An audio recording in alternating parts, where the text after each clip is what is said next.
Liquor అనేది ఏ స్థాయిలోకి తీసుకొని పోయినారు అని అంటే, లిక్కర్ అనేది మన పార్టీ హయాంలో ఎక్కడ కూడా ఎటువంటి అవకాశం కూడా ఉండకూడదు, లిక్కర్లో క్వాలిటీ అనేది ఒక అంశంగా కూడా ఉండకూడదు అనే ఉద్దేశంతో వైఎస్ఆర్సీపీ హయాంలో ఏకంగా లిక్కర్ తయారు చేసే కంపెనీలు ప్రఖ్యాతగాంచిన డిస్టిలరీస్ నుంచే ప్రొక్యూర్ చేసేటివి.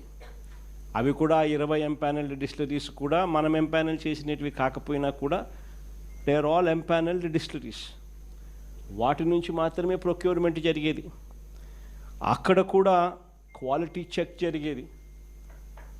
అక్కడ కూడా క్వాలిటీ చెక్ చేసిన తర్వాత అవి ఎటువంటి తప్పుదోవలు పోకోకుండా నేరుగా ప్రభుత్వ దుకాణాల్లోకి మాత్రమే వచ్చేది.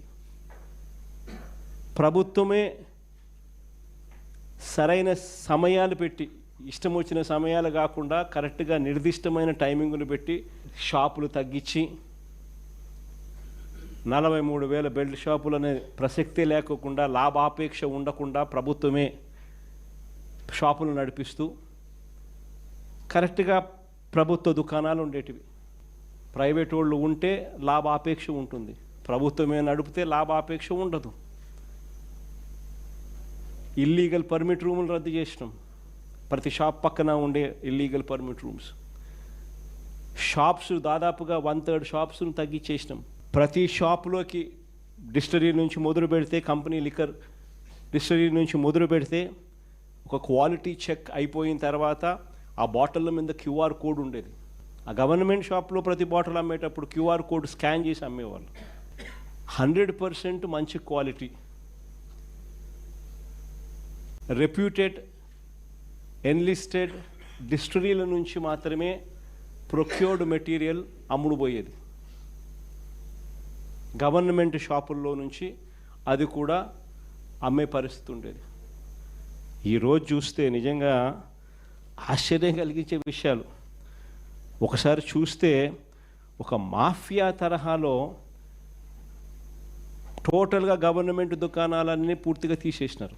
చంద్రబాబు నాయుడు ఆయనకు సంబంధించిన మాఫియాకు సంబంధించిన ప్రైవేట్ దుకాణాలను పిక్చర్లోకి తీసుకొచ్చేసినారు. ప్రైవేట్ దుకాణాల నుంచి ఏకంగా ఇలా మాఫియా కంట్రోల్ చేసే ప్రైవేట్ దుకాణాల నుంచి గ్రామ స్థాయిలోకి కూడా ఏకంగా ఆక్షన్లు పాడి మరి వీళ్ళకి సంబంధించిన కార్యకర్తలకు మాత్రమే నిర్వహించే విధంగా బెల్ట్ షాపుల నిర్వహణ కూడా వాళ్ళకు అప్పచెప్పినారు. వీళ్ళందరికీ మళ్ళీ ప్రొటెక్షన్ పోలీసులు ఇచ్చేట్టుగా బెల్ట్ షాపులకు ఆక్షన్లు పాడి డబ్బులు వసూలు చేసి ఎమ్మెల్యే ఇంత, పోలీసులు ఇంత, పైన పెద్దబాబుకు చిన్నబాబుకి ఇంత అని చెప్పి ఓ పద్ధతి ప్రకారం డిస్ట్రిబ్యూషన్ నెట్వర్క్ను మొత్తం కంట్రోల్లోకి తీసుకున్నారు. ఒక్కసారి డిస్ట్రిబ్యూషన్ నెట్వర్క్ను పూర్తిగా కంట్రోల్లోకి తీసుకున్న తర్వాత షాపులు నడిపే మాఫియా దగ్గర నుంచి గ్రామాలలో బెల్ట్ షాపులు నడిపే వీళ్ళ కార్యకర్తల దాకా మొత్తం మాఫియానంతా కంట్రోల్లోకి తీసుకున్న తర్వాత ఇల్లీగల్గా వీళ్ళ ఆదాయాలు పెంచుకునే దానికోసం ఒకవైపున MRP రేటు కన్నా ఎక్కువ రేటుకు అమ్ముతున్నారు. అది ఇల్లీగల్ పర్మిట్ రూములలో పక్కనే ఇల్లీగల్ పర్మిట్ రూములు తెరిచి పెగ్గుల రూపకంలో మందు పోస్తూ అమ్మడం అయితేనేమి, గ్రామాలలో బెల్ట్ షాపులు ఈ రేటుకు కొనుక్కున్న తర్వాత ఆ రేటుకి 20 రూపాయలు, 30 రూపాయలు, 10 రూపాయలు ఎక్కువ వేసి మళ్ళీ దాన్ని వాళ్ళు అమ్ముకునే పరిస్థితి అయితేనేమి కళ్ళ ముందర కనిపిస్తూ ఉంది. అవినీతి అన్నది ఎలా జరుగుతూ ఉందో, గవర్నమెంట్కి రావాల్సిన ఆదాయం గవర్నమెంట్కి రాకుండా వీళ్ళ జోబీలేక ఆదాయం ఎలా పోతూ ఉందని ఒకవైపున ఈ మాదిరిగా జరిగిస్తూ ఈ లిక్కర్కి సంబంధించి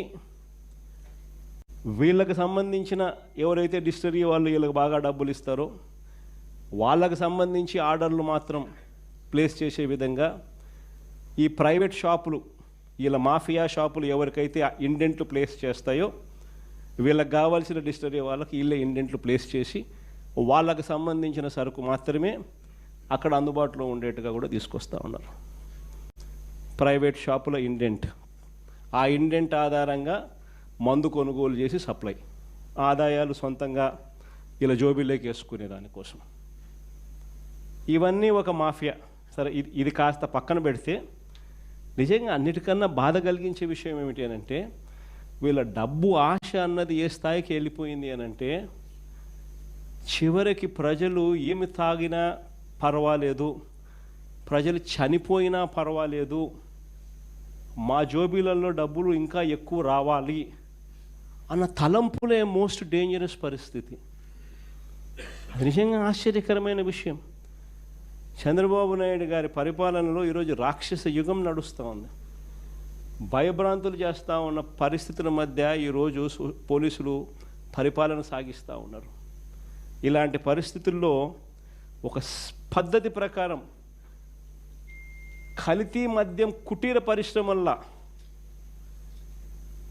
కల్తీ మద్యం కుటీర పరిశ్రమలుగా ఏకంగా ప్రాంతాల వారీగా చంద్రబాబు నాయుడు ఆయనకు సంబంధించిన ఈ మాఫియాను కంట్రోల్ చేసే కొంతమంది ఆయన క్యాబినెట్లో మంత్రులు, ప్రముఖ రాజకీయ పోస్టులలో ఉన్న పెద్దలు, పెద్దబాబు చిన్నబాబు ఆధ్వర్యంలో కుటీర పరిశ్రమల్లో ఏకంగా వీళ్ళు కల్తీ మద్యం తయారు చేసే ఈ మాదిరిగా ఫ్యాక్టరీలు పెట్టి చేసేసి వీళ్ళే క్వాలిటీ లేని లిక్కర్ను అక్కడ తయారు చేసి వీళ్ళ డిస్ట్రిబ్యూషన్ నెట్వర్క్ ఏదైతే ఉందో, ప్రైవేట్ మాఫియాతో కూడిన డిస్ట్రిబ్యూషన్ నెట్వర్క్లకి ఏదైతే ఉందో, ఆ షాపుల్లోకి, ఆ బెల్ట్ షాపుల్లోకి నేరుగా ఈ మందును పంపిస్తూ ఉన్నారు. ఆశ్చర్యం కలిగించే విషయం ఏంటంటే, ప్రతి 4-5 బాటిళ్లలో ఒక బాటిల్ కల్తీ బాటిల్ తాగి మనుషులు చనిపోతా ఉన్న పరిస్థితులు.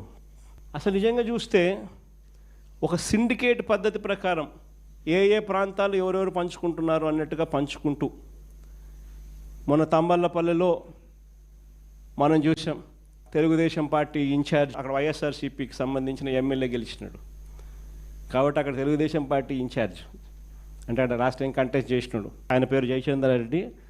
ఆయన ఆధ్వర్యంలో జనార్దన్ రావు అనే ఒక ఆయన, ఇంకొక ఆయన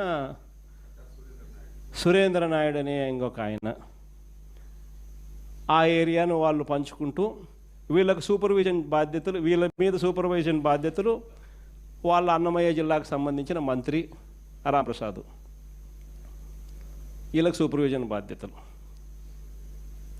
ఆయన సూపర్వైజ్ చేస్తూ ఉన్నాడు. ఆ ఏరియా అంతా వీళ్ళు పంచుకున్నారు. అక్కడ కుటీర పరిశ్రమ ఏకంగా బాటళ్ళు ఏకంగా మందులు తయారు చేస్తూ ఉన్నారు. బాటళ్ళు కనిపిస్తూ ఉన్నాయి. అసలు కుటీర పరిశ్రమలు, దానికి ఒక ట్యాంకులు, మూతలు, బాటళ్ళు, లేబుళ్ళు అన్నీ